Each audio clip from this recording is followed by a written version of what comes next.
Good morning, everyone, and thank you. It's a pleasure to be here with you. Andean Precious Metals, it's a company that I founded. I'm the executive chairman and CEO in late 2017, early 2018, by the acquisition of the San Bartolome facility located in Potosí, Bolivia. It's an asset that was previously owned by Coeur Mining, so it was in a public company.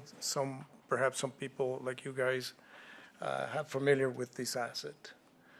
Well, first we get passed through the legal disclaimers, forward-looking statements. So let me tell you a little bit about Andean. We are not a traditional mining company as per se it is. And what I mean by a traditional mining company, it's a company that gets started by finding a deposit, exploring it, developing, getting the reserves, certifying the reserves, building a facility, and then starting to production with an expected life of the facility. That was done by my predecessor. When I bought this asset, it had only an 8-month life of mine. So it was a little bit of a crazy thought about how can someone buy an asset that's only had a runway of 8 months. Well, we did it, and the idea was to completely change and re-engineer the business model, and we changed the business model from a traditional mining company that had the pathway that we just explained into what I call a cash flow spread business model by buying and selling. So what we did is we started out by buying ore, oxide ore, within 300 kilometers radius outside of the facility. Then we started, that was to feed the mill. In parallel to that, we started applying to the government for additional ore. Fast forward 5 years, we're now buying ore that it's been roughly more than 600 grams per ton. Some cases even trucking it from 500 kilometers away from the plant because the high grade pays for it. And we are now in literally on a 60-40 where we purchase about 60% of our of the ore that gets fed into the mill, and 40% gets actually used from our own reserves. We have now are in a position, we have grown a very positive cash flow generation. We have a debt-free balance sheet, and we're now positioned ourselves to what we consider to be a transformational growth stage. Why do we mean by that? We intend to grow in Bolivia locally, and we intend to grow internationally by leveraging on our balance sheet and leveraging into an opportunity. Bolivia, and in particular the Cerro Rico, located in the city of Potosí, it's been one of the world's richest mining places in the world. Roughly, it has been estimated that about 1 billion ounces of silver have been mined in 500 years from the Cerro Rico. Bolivia is the 6th largest silver producer, and also the 6th in silver, and also the 6th largest zinc producer. The government is pursuing foreign investments, and certainly mining accounts for a significant part of the GDP. Needless to say, we believe that demand for silver is going to be increasing in the years to come for many reasons. That is the asset that we bought from Coeur Mining. It's a air footage about San Bartolome.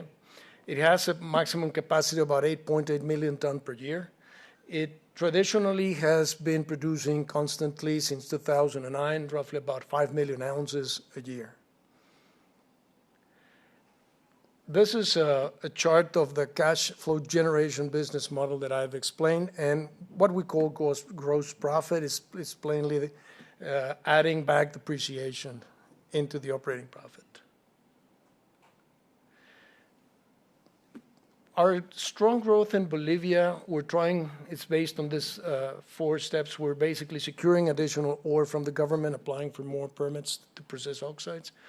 We're looking constantly and mapping the whole jurisdiction towards purchasing ore from independent miners, whether it be cooperatives, private parties, or communities. We are also pursuing acquisitions in Bolivia, and we're starting the reprocessing of our own tailings for 2 reasons. One, it's a self-remediation purposes, but also at the same time, we have lots of silver in our tailings dam that we can certainly begin to start reprocessing.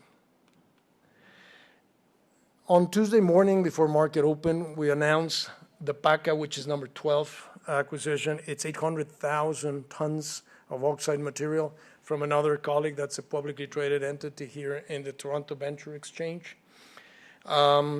Contained ounces there, it's estimated in the more than 6 million ounces contained. We're paying roughly $5 million for that ore, and we're going to be feeding the mill and processing it within the next 5 years. We announced when we published our Q2 financials also, together with that, we announced the acquisition of Alta Vista, which is a 350 grams average per ton site, 170,000. So roughly, right there, we're close to 1 million tons to feed the mill. If people had any doubts about the ability of our facility to keep going through the next years, we believe, as we're going to show later on, that our facility, we expect that it can be more than 5 years now comfortably, as we will be doing an MRE and we will be reviewing our technical report and the estimation of our resources and reserves. We can comfortably feel that we could be more than 5 more years going forward. That is just basically a 6 weeks explanation of our processing from independent juniors or artisanal miners process. It does not cover the steps after we produce our doré bar. Our plant is a liquefaction tank facility with a Merrill-Crowe, and we have the ability to produce up to 3 9-purity silver bars. It depends on how we feed and the metallurgy that we feed. But when we feed only purity oxides that are clayish alluvial portions, we have been able to reach almost 3 9 purity in our doré bars.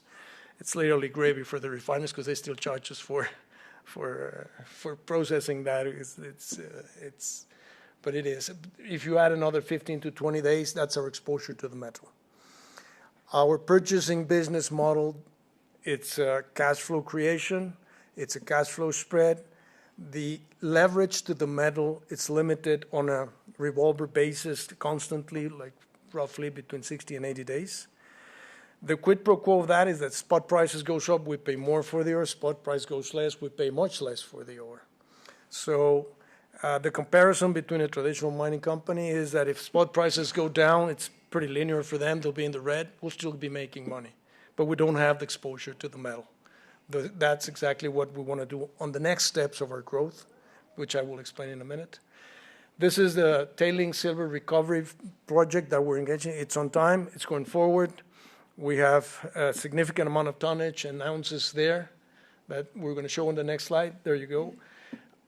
We believe that based on what we have on our MRA right now, plus the tailings dam, plus the acquisitions, long-term contracts that we've got, we're going to end up in the plus 5 years, and that's not counting our standard purchases that we do in the region. If we were to account that at a 50-50 ratio, that means that if we're 5 years, we've got 7.5 more years to go. So it's an incremental stage. The M&A active, that's the second mandate that we've got. We're pursuing M&A mandate. We're looking into gold deposits, silver deposits. We have also been offered some interesting copper deposits. We're looking primarily in the Americas region. We're looking at projects in the U.S., Mexico, Peru, Chile, and some other jurisdictions. We're looking at least at 5 years life of mine.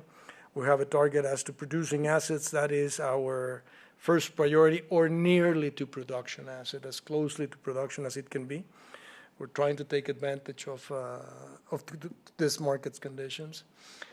Just why we feel we're in a position that we can accomplish this transformational growth is pretty simple. We have no debts, no warrants, no that, squeaky clean company. Our production is totally uncompromised. We have the cash flow spread business model that we just explained, which has been successful for the past 5 years. When we bought the asset, it had only 8-month life of mine. It's been 5 years. Here we are speaking, and by the time we get prior to year end to issue our new the TR, we're expecting that Sunbart is going to be between 5 to 7 or 8 more years working. Our balance sheet is clean. We've gotten almost $90 million US in liquidity that we can totally leverage, and certainly have no debt. We can even go higher in the amount of the ticket than the purchases that we can do, or we can even do more than one acquisition. And this is why we feel that we're in the path for transformational growth. Step one was to ensure the market that our facility was going to continue to be operating for at least 5 to 7 or 8 more years, which we're comfortable about that. And certainly, well, our market capitalization, to say the least, is below our cash position. So from my perspective, as you know, insiders hold more than half of the company. We think it's a no-brainer, but it is not us who has to make the decision. We have more than our pound of flesh and blood into the company, not just skin. We're literally dived in deeply into the company because we believe on it. Our company is an important asset for the local economy. Literally, the social part is really important. We account for 25% of the city of Potosi's GDP, basically, and there's been economic studies that prove that. And most of our employees are local employees, most of our contractors as well. So as a synopsis, we believe that we have a promising future based on the additional growth in Bolivia, the potential M&A transaction that we're trying to engage, and with the expansion plans that we've got for San Bartolome, as we expand on the revision of our technical report, we believe we can be doing many more years of expanding our business model of cash flow generation. This year, we have repurchased back 3.16 million shares because we believe at an average price of 78 cents a share. I believe the shares is even below that today. So we still believe it's a no-brainer, the thesis for the investment. So this is the essence of the thesis of our company, and I'll be delighted to answer any questions. Great. Thanks, Alberto. Any questions from the audience?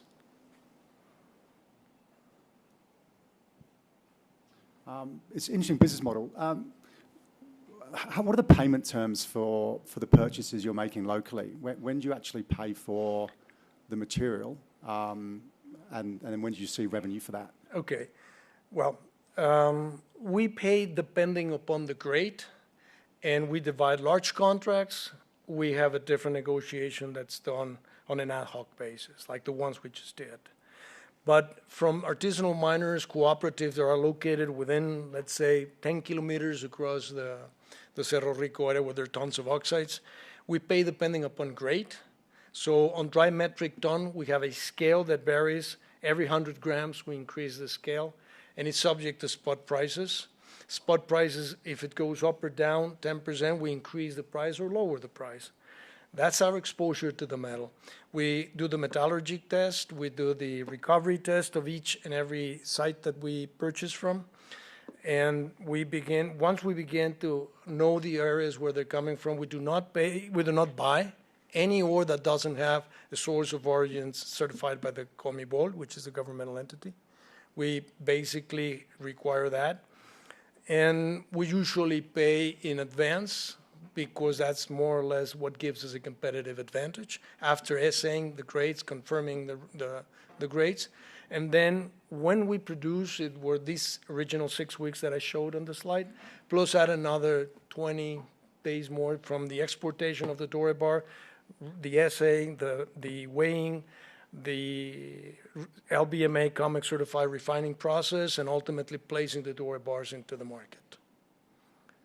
Okay, thank you. So at any given time, how much sort of working capital would be tied up then? If you're purchasing at the source and then you're receiving revenue 80 days later, how much capital is tied up in that chain? Maybe I'll answer it differently. Our run rate includes all G&A and everything, usually give or take $1 million a month, includes payment of ores and that's but it varies significantly. Then it depends upon what we pay initially to the artisanals.